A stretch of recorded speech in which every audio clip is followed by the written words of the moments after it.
I really focus on women primarily because I am one, and it's the experience that I understand and appreciate. Right? I mean, I don't know what it's like to be a dude, so, but also because, um, as with most things in our culture and our society, women are can be very disenfranchised in their marriages, and it is one of my sort of life goals and purposes, I think, to talk about these things and to help empower women, and to uncover the systemic structures that keep women disempowered in their marriages and in society at large. Women can be so financially disempowered, and so it can be a harder decision. First of all, 69% of divorces are initiated by women, so overwhelmingly it is women who are actually asking the question and trying to decide whether to stay or go and making the decision. So, and by and large, marriage works for men and really doesn't work as well for women. So women are really struggling with this the most. And so I think that the experience of divorce, for the most part, I think there have been studies done and there's statistics that you can probably quote that men's quality of life goes up in divorce, whereas women's goes down in divorce. Now, I think it Financially, depends on yes. what the financially. I was going to say our quality of life, like, actually, I think many women find in divorce that their quality of life, their happiness goes up, their life satisfaction increases. But when we're talking about the amount of, financial disempowerment that they might have in their relationships, like, it's a scary time. It's a scary, scary decision to make when you're not sure if you're going to be able to support yourself and your children on the other side. Okay, I want to back up to something you said and just get a little clarity from you because you said marriage works for men and by and large, Mhm. marriage does not work for women. And I want you to explain a little Mhm. bit more about what you mean by that. Yes. So, ultimately, uh, marriage really works to serve men on the backs of women's labor. Married men are able to get further ahead in the workforce and in their lives because they've got somebody taking care of the domestic labor, whether their partner works or not. If their partner is a working mom, generally speaking, well, statistically speaking, women do more of the domestic labor than men do. We take on more of the responsibility for the children, for the household. We carry the emotional labor in the marriage. You said that in when you were talking about why you speak to women, that women are the ones who are really um, seeking answers to these questions. And by and large, personal development work, therapy, is more often consumed by women than men. And so you have women who are doing the labor, being men's therapists in their homes. So there's just a lot of weight on our shoulders, and then that men are kind of free of, right? They're free to. They have an average of 3 hours more leisure time per week than women do in marriages. There was a study that was done that determined the happiness levels of heterosexual couples, and the most happy were married men, then single women, then single men, and the least happy were married women. So you've got married men the most happy and married women the least happy. So Wow. it kind of speaks for itself, Right. doesn't it? Right? Yeah. Well, today we're talking about women who think that they can't afford to leave their marriages. And what I've seen in my Mhm. divorce work is women being afraid to leave the marriage because of finances. They don't think they can make it on their own That's right. financially. And that's often Mhm. because they gave up their careers for the good of the family. And now, decades Mhm. later, they're going to be starting over again in the workforce with a husband who says, you don't deserve part of the house. You shouldn't get part of the retirement funds, and I shouldn't have to support you financially after the divorce. What are you seeing with your clients relative to this? Well, first of all, I love it when, those are the threats, right? I mean, and they can be very effective, right? When a man says that to their wife, many women will go, "Oh gosh, well, I guess if you're not going to give me all these things, then I'll have to stay." Instead of actually seeking the truth, right? Like, have a consultation with an attorney and find out what your legal rights are, Right? because I will bet that you're not going to have access to these marital funds and my retirement and all of that stuff. It's kind of BS, right? That is, Right?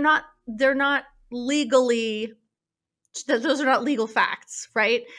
You can't rely on the person that you're breaking up with to tell you the truth about what the law says about, right? Like, that's just not usually how it works, right? They're saying those things in order to prevent you from leaving.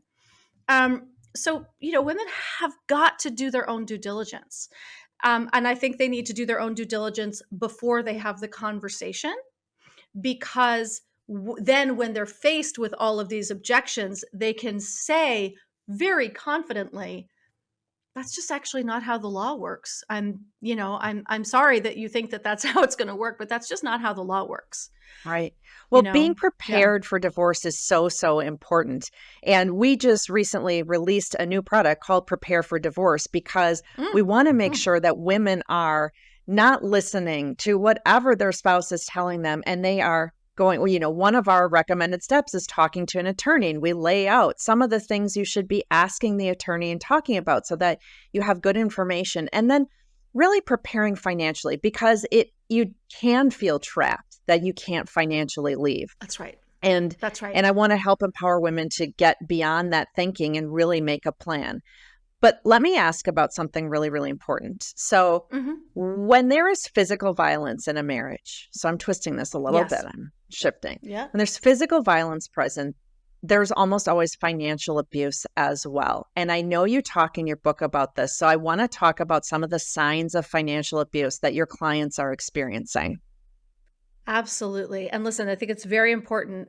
Financial abuse actually underpins something like 95% of all forms of domestic violence. And this includes emotional abuse, cyber abuse, all of it, all forms.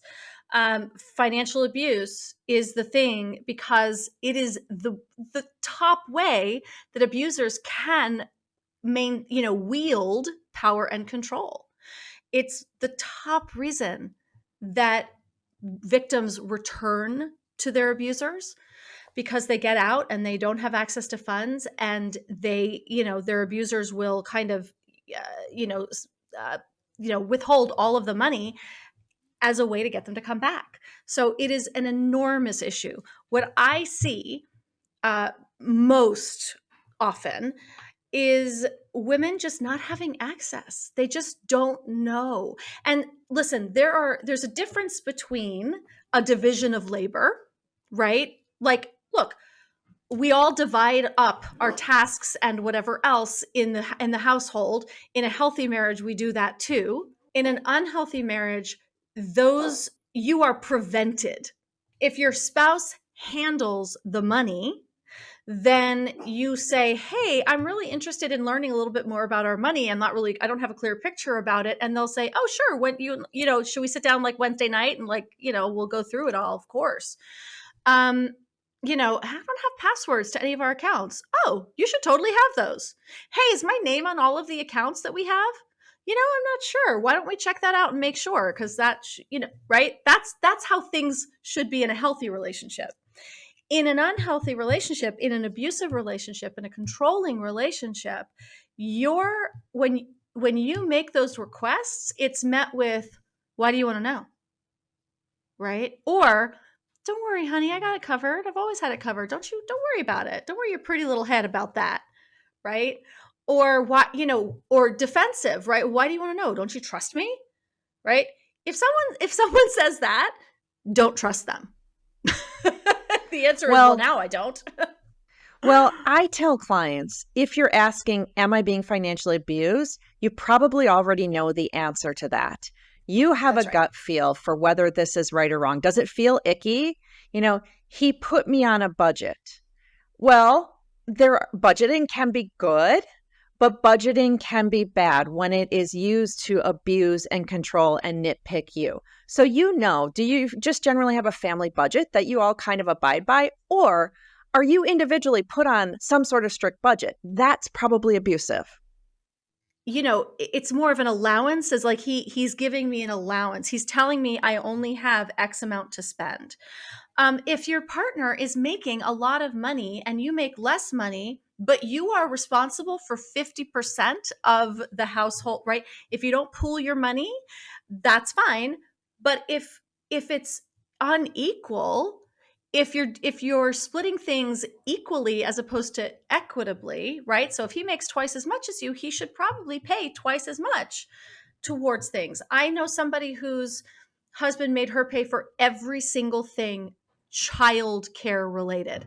He did the mortgage, she did child care. She went into hundreds and hundreds of thousands of dollars of debt because she couldn't afford diapers and preschool and all of those things on her salary, whereas he absolutely could have. And so he's creating this nest egg of savings and all of this and buying nice gadgets and cars.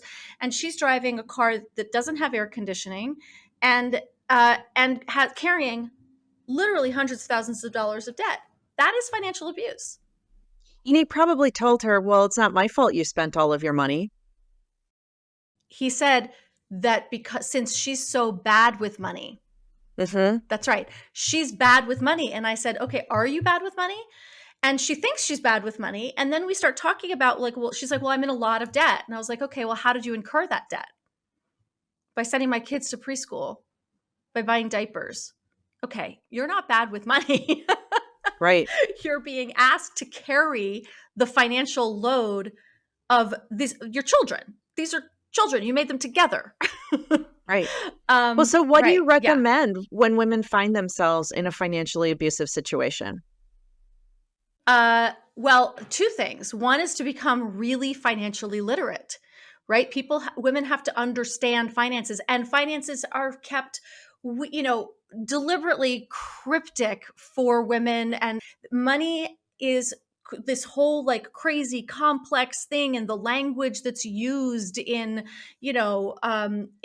traditional financial sectors is really complex, but it's actually not that deep, right? It's not that complicated. I mean, sometimes it is, right? But we don't understand it. It's not in language. It's not in lay language that we all understand. So it's important to find people who make it understandable. The internet is now like Instagram. There's so many amazing financial people out there who just talk about money like it's a thing that everyone understands. It's incredible. And so there's so many ways like that to become financially literate. Podcasts, all of it. So that's the most important thing. Um, and then to start making and saving money for yourself in your own name.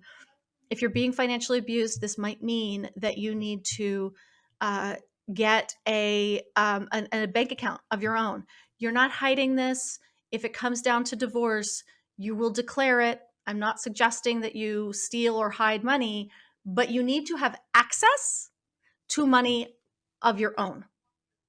And so if that means you need to start like selling your crafts on Etsy or whatever it is, start a business, then you have that money funnel through your separate PayPal account, a Venmo account, whatever it is, into your separate bank account.